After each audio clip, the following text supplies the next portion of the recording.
ขอบอกไปสองเพลงสอนเนาะ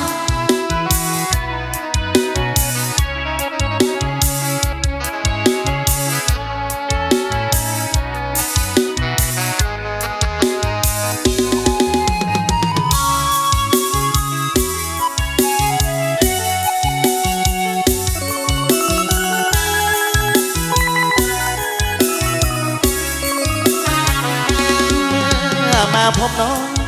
เนื้อท้องยามท้องลมหนาวได้มาพบสาวหยอกเย้าที่เขาลือกันมาเยือนเธอถิ่นดินแดนแคว้นสารวันอยู่นครเวียงจันทร์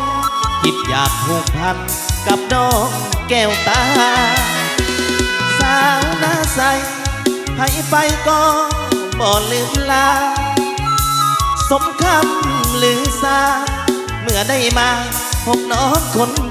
ดีลูกหลานองค์แก่สมแล้วที่เป็นสตรีนำมาอายคนโศกดีพบพ่อนาลีที่งามซึ้งใจนาใสเขตใต้แดนสารวันอยากได้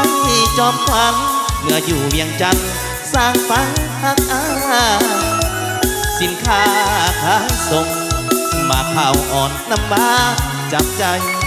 สมคำสาลือไปไกลมาข่าวหน้าใสคือใจแท้ดีขึ้นรถเมล์จากนาน้องสาวหน้าใสขอห่างเพียงกายแต่หัวใจฝากไว้กับนาง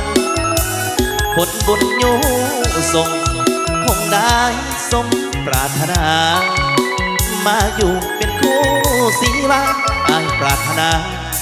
น้องสาวหน้าใส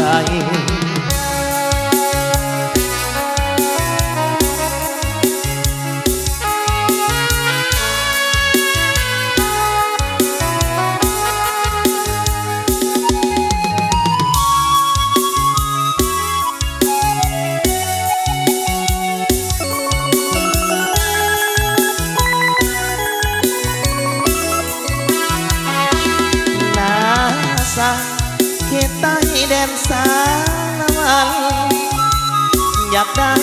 จอมขวัญเมื่ออยู่เวียงจันทร์สร้างฝันหักสินค้าขายส่งมาข่าวอ่อนน้ำบาจับใจสมคำสาลือไปไกลมาข่าวหน้าใสคือใจแท้ดีขึ้นรถเมล์จากลาน้องสาวหน้าใสขอห่างเพียงกายแต่หัวใจฝากไว้กับนางผลบุญอยู่ส่งคงได้สมปรารถนามาอยู่เป็นคู่สีวาอายปรารถนาน้องสาวหน้าใส